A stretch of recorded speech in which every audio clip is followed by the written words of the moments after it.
Hello, everyone. I'm Marianne Ramirez-Bland, Senior Educational Consultant with Paxton Patterson. And if you're watching this video recording, as opposed to my live presentation for the Ready to Work conference, it's probably because I'm still evacuated from my home due to the Caldor fire. So I just want to give a quick shout out to all of the firefighters and first responders that are out there keeping all of us safe. Thank you for your efforts. If you know a firefighter, give one a hug for me. And I apologize, but I wanted to make sure we had a backup just in case I didn't have internet access. So I'm going to do my best to do this presentation recorded with my limited availability for everything in advance. If a fire truck goes by or a pedestrian gets boisterous, I'm sorry. Okay, let's jump into it. So you are here for the missing link. Why we need CTE in middle schools. So let's get started.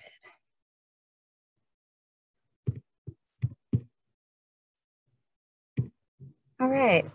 So first I'm going to describe what it is we're going over. The first part will be the research for this, why this is needed. The second part will be the potential, what it might look like, and how you might implement this. So I'm sure most of you are familiar with CTE at the high school level, but today we're going to take a closer look at the middle school level where CTE is often a missing link. So I know a lot of you are teachers, and I want to make sure you understand that I have cited my sources. I also want to acknowledge that, of course, I do work for Paxton Patterson, which is a CTE curriculum partner, but I have designed this presentation to collaborate and collect all of the research that you might need to help get support for this kind of idea if this is something your team or district wants to address. If you like this slide deck, there's a link here where you can grab it and modify it for your own education-related purposes. Let's jump in. Okay, part one is the research. Let's see what reliable organizations have to say about why we need CTE in middle schools. The first part is really common sense, or if you take a look at master schedules for a lot of middle schools who've often lost or omitted these types of courses over the years, you'll see what I mean. If there's a classroom on your campus that used to be industrial arts or woodshop, you know that that might have been a thing, but maybe now isn't one anymore at your site. From the broadest sense, we tend to be very encouraging and open with students regarding careers in elementary school. There's usually less focus on career in middle school because, let's be honest, tweens have enough on their plates with puberty. But in high school, it starts to get real, right? There's the college fairs, the college pennants decking the hallways of campus, counselors and parents, pushing students to take college prep courses. And there's usually less discussion about career choice than college choice. So that part was the general context, but what does the research say? The self-reported engagement details highlight an unfortunate correlation. The longer students are enrolled in school, the less engaged they become, from 76% engaged in elementary school to 44% engaged in high school. Now, if you're like me, you always want to know where this information comes from. So these Gallup poll details were a decent sample set. It was 500,000 students that were surveyed at 1,700 schools across 37 states. So it's probably pretty accurate in terms of engagement levels. Now, that was a student survey, but administrators typically participate in these as well. And another survey by Gallup found that 88% of superintendents agree that student engagement is a key way to measure how effective a school is. Concurrently, the more engaged your teachers are, the less likely they are to leave the district as well. That's right, we want everyone to be engaged, not just the kids. So why is this? When we see that there's this career focus gap, we compare that to the data that engagement levels start to plummet in middle school, we can look at some additional research to assess the reasons behind it. And what we find is that engagement in school is linked to perceived relevancy of the content. So this quote is from Harvard Graduate School of Education's report, Pathway to Prosperity Project, Meeting the Challenge of Preparing Young Americans for the 21st Century. They state that disengagement among students has to do with the fact that they can't see the connection between their future jobs and what they're being asked to do in the classroom. I'm sure that's no surprise to you. We've all heard, why do I have to learn this in the classroom? So this is further evidenced by the Bill and Melinda Gates Foundation report called The Silent Epidemic: Perspectives of High School Dropouts, which surveyed students who left school early And 81% of those interviewed state that relevant real-world learning opportunities would have kept them in school. If you're not familiar with CTE, this may surprise you, but if you've ever taught CTE, you know that these courses are often the favorites of students, and now we start to understand why. Now, something that may surprise you is the middle school dropout information. The report I just referenced was focused on high school dropouts, but this data from the Hetchinger report, and it's a fascinating article that administrators in California might be particularly interested in reading. Thousands of middle school students drop out each year, and we might not even notice. In California, 6,400 middle school students dropped out in 2012 to 2013 alone, but they don't always end up on the radar of support services since dropout prevention is largely focused on high school. A 2009 bill pushed the state to go further and required publication of a middle school dropout rate, which, much like a high school dropout rate, would compare all students who started in 7th grade to those that enrolled in 9th grade 2 years later. However, the state has struggled to produce that figure because it does not receive extra funding to comply, and calculating the middle school dropout rate requires additional funding. So who knows what those numbers really are today, especially with COVID. Now, everyone attending this conference is receiving a copy of Dr. Kevin Fleming's Redefining the Goal. So you're going to see some fascinating research that he did about the reasons students drop out of the entire college going process along the way, and pay special attention to his freshman funnel. Early dropouts understandably impact the earnings potential of those students affected, and yet, paradoxically, one of the reasons students drop out is to help contribute to family earnings. I think this is very important to understand. So I recently authored a white paper citing some of his research and others titled Grow Your Equity Garden. So if you want to dive a bit deeper into the capacity of career technical education to help break the cycle of generational poverty, you can use the link on the last slide or email me for a copy of that. But I'll frame the connection using this snippet from Ed Week's article, How STEM Education Can Help End Poverty. So what they found here was that generational poverty is typically the result of a lack of opportunity. Children who don't have access to high quality education tend not to go on to college, and they wind up with low-paying hourly wage jobs. As adults, they don't have the time or resources to go back to school, and they raise their children in poverty.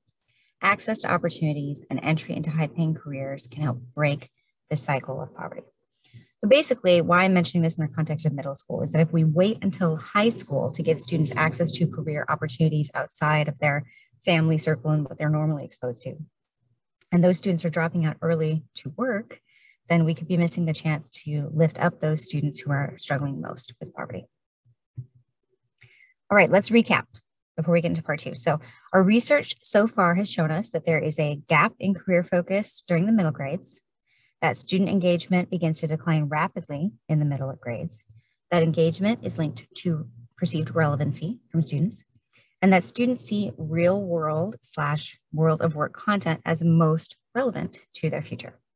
So we can infer that offering quality CTE courses should improve engagement, but that begs 2 logical questions. Can middle school students actually handle this content? And does it make a difference? For those of you who are detail and data oriented, you'll see we're moving into part 2 of this presentation where we examine the potential of implementing changes, but don't worry, there's still more research to support those improvements. Okay. First, we'll look at the minds of middle school students, and by that I mean, what do knowledgeable organizations have to say about mental preparedness of this age group for this content? What's really fascinating is that there's research in neuroscience telling us that the timing is actually perfect. A report from CTE titled Career Exploration in Middle School, Setting Students on the Path to Success, states, research has identified middle school as a time when students can benefit the most from career exploration, a process of building self-awareness, learning about potential careers, and developing a plan for reaching future goals. It's a great report. Check it out. ACTE's report goes on to explain that students need experiences that are well suited for where they are intellectually and based on their social emotional development. And that when that's provided, it helps students stay interested in school and focused on their futures. Another report from the National Education Association tells us that adolescence is a critical time for brain growth as students move from concrete to abstract thinking and to the beginnings of metacognition. This period of brain growth marks the beginning of a student's ability to problem solve, think critically, and plan and control impulses, but it also impacts short-term memory. This is why chunking information into smaller bits is best for middle schoolers because they literally struggle to retain more than 5 to 7 pieces at a time. Their brains are working out whether they should hold that information in that limited short-term memory space, say for a quiz in 2 days, or move it to long-term storage. What the NEA recommends is to adjust to student levels of brain development is to make lessons as engaging as possible, because the more exciting or rich the new information is, the more likely it is to be retained. And for teens, these new pathways in their brains grow easier and are strengthened when they're presented with a variety of stimuli. For example, math is a challenge, and the sooner students get off track, the harder it can be to improve things with remediation.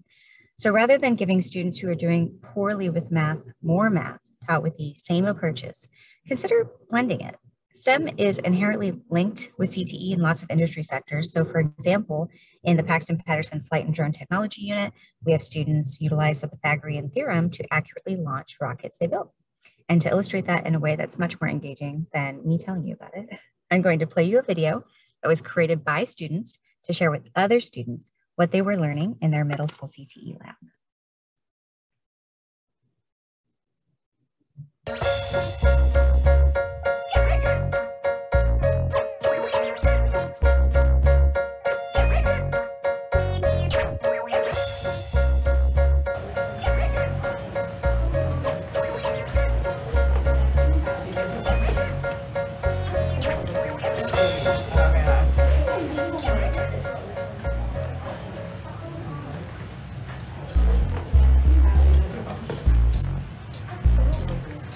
Boom, baby.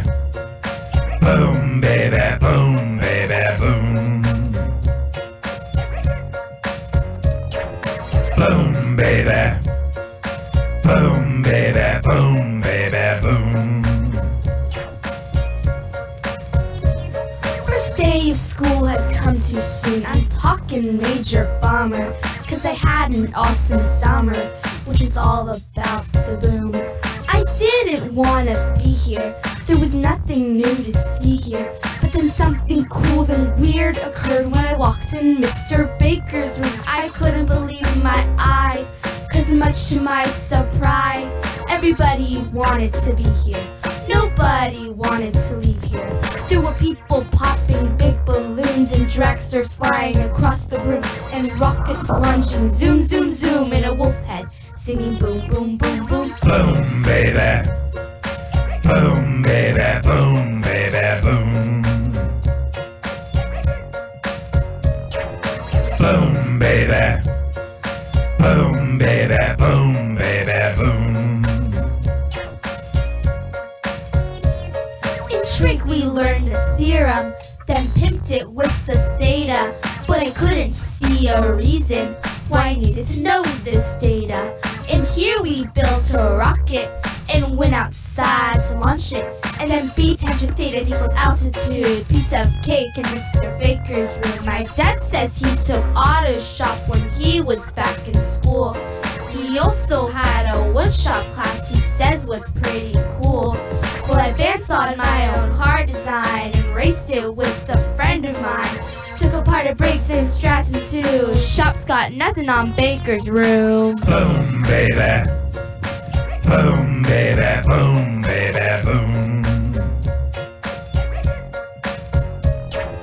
Boom, baby. Boom, baby. Boom, baby. Boom. I hope you enjoyed that as much as I do. So after watching that awesome video, it's easy to see how this finding from the Association for Middle Level Education's report on developmental characteristics of young adults rings true. Youth are more interested in real life experience than academics at this age, but you can integrate academics into career exploration and get that 1-2 punch of engagement plus academics. An example of this can be seen in some Lexile level data provided recently by Early Mart School District in Central California. At this particular middle school, they were able to get 107 students through their STEM labs over the course of 1 year. Of those, over half, 56%, grew in Lexile level after that year, whereas 38% dropped and 6% maintained. The district reports that students whose levels dropped also had significant absenteeism. And a further breakdown shows that 14 out of 20 of their EL students made growth, 34 out of 61 of their RFEP students made growth, and 12 out of 26 of their EO students made growth. What this school was also excited to see is the amount of growth, as 63% of those students who did see improvement had their Lexile levels improved by over 100 points, which was not at all an intention of this program or a goal of it. They do read 180 as well, and so it was kind of a surprise. We're going to hear from the assistant principal there directly on, how they approach their implementation. All right, this is Beverly Mammarell from Early Mart Middle School, and today we just wanted to talk a little bit about the STEM lab programs here, why you guys did it, and the impact you've seen. So can you start by telling us a little bit about the demographics of your school? So our demographics is we have about 600 kids in our school. It's a 6 through 8 school, and we have a high population of EL students. Okay, so you guys decided to do 2 labs on your site. Can you talk about the structure you used to give equitable access to a broader group of students in those labs? So what we did is we built in STEM during our 0 and 1st period for our 7th and 8th graders. We believe that our 8th graders can handle and to get them ready for college, high school and then college. So we'll be thinking about a career that they would want to pursue. And then we didn't want to leave our 6th graders and our 7th graders, so we decided that we have a dedicated Wednesday where it's an intervention day. So that's when we built in our 6th graders can come in once a week. But what we also did was we felt that the 7th graders needed help. It was such a big class. So we built in during their intervention, we pulled out the students that are capable of being in the lab so the teachers can focus in on intervention. So instead of just shuffling all the kids and you still have 30 kids, that's not good intervention. We need to have a smaller group. So we took those out. So instead of having 30, they might have 15 to 20, and then the rest will go to the STEM lab. So some of them are getting intervention in smaller groups from their existing teachers, and others you're trying to give them a different type of intervention in the lab. You guys are very data driven. What kind of results have you been able to see so far, even with the COVID disruption? So we've seen a growth in Lexile levels, and we've seen that throughout not just our EOs, but also our EL kids and our RFEP. If they go through the STEM, what we did was we just looked at the data for the ones that were coming in consistently. What we've seen is that about 60% of the kids are making growth, at least 50 points Lexile level, and we use STAR data to figure out our data and to look at growth. Eventually, what we want to do is we want to look at our LPAC scores and our CAS. But based on ICA, we take ICA, so it could be our, what is it called? Our baseline for our CAS, our projections, and we saw that we were progressing in that direction where we will make growth.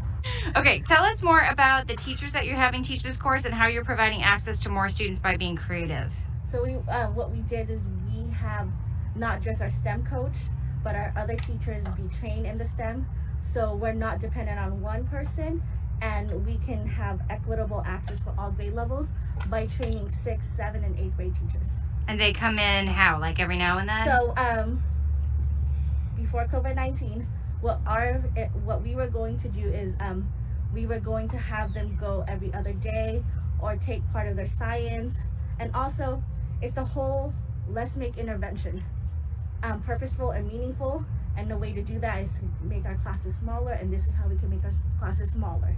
Is to take part of your class, go to the STEM lab, and then you focus in on their intervention. May it be math, may it be writing, reading. So we do a rotation. Wonderful. Okay. I also want to show you what their labs look like to kind of give you a better visual on that. So we'll watch a quick video to kind of see the students in action.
miss seeing those kids in class. So the second question I posed at the title slide for part 2 of this presentation was, will these programs make a difference? We've seen how they've made that difference for Early Mart Middle, which is just one example among hundreds of districts using Paxton-Patterson College and Brewery Labs. But here's some additional data from Advanced CTE's report, Expanding Middle School CTE to Promote Lifelong Learner Success, to give you some perspective on other approaches and the impact they're making.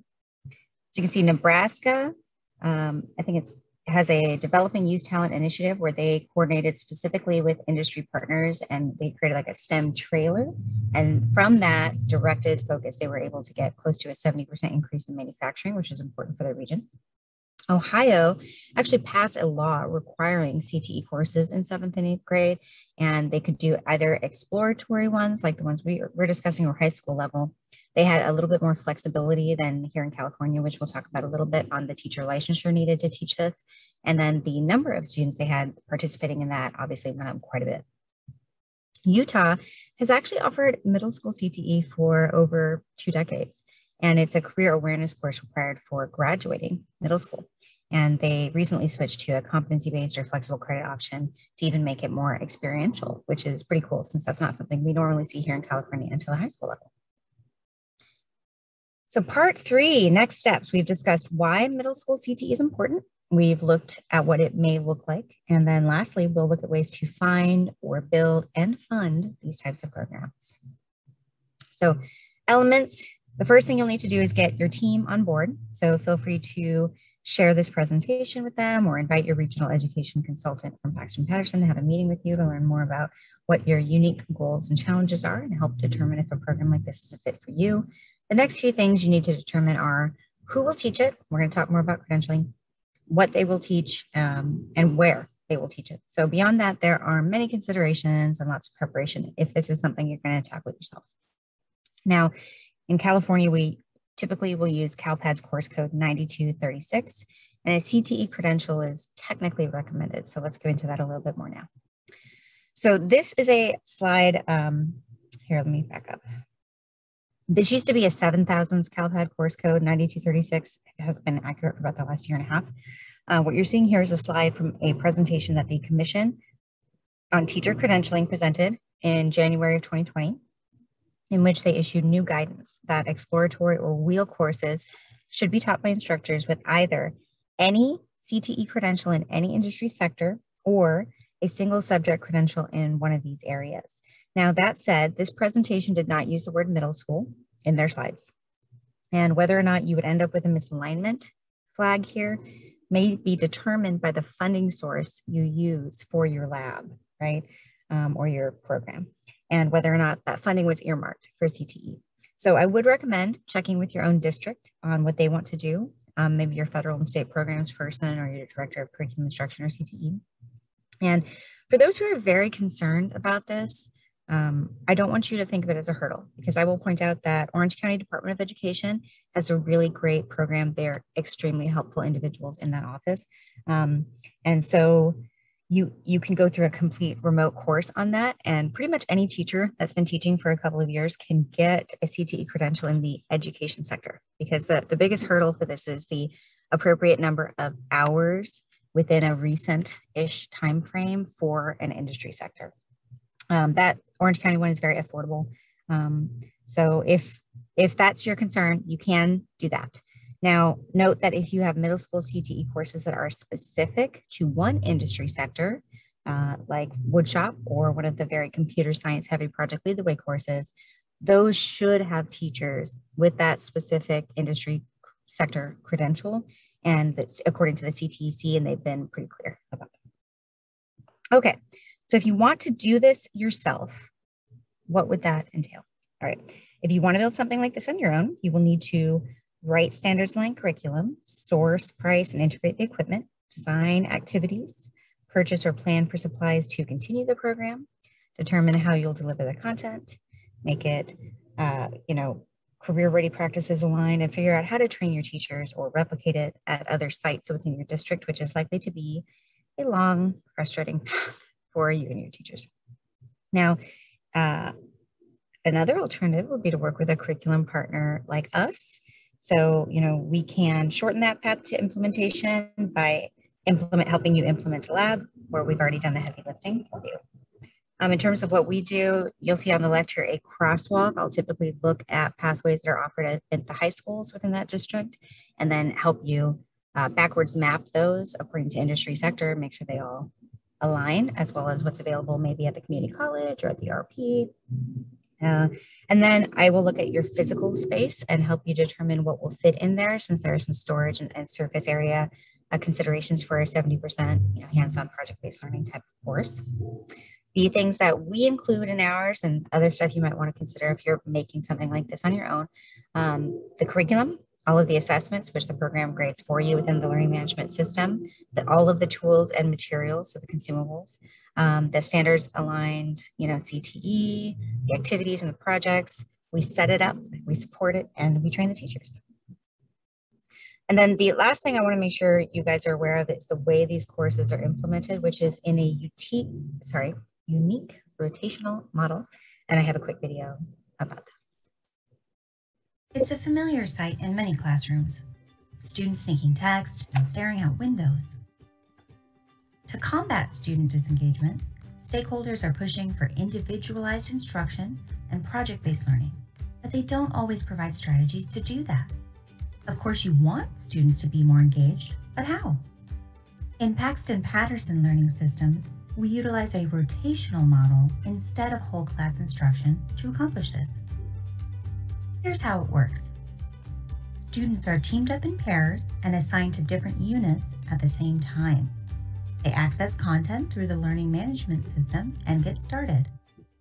Teachers facilitate by helping students work through projects and check evidence, and students rotate into a different unit every 2 weeks. There are two main reasons we do this. The first is that the rotational model mimics a job site. Picture a construction project. Some workers may be laying concrete foundations while others frame walls. There's a supervisor, but that person can't be everywhere at once.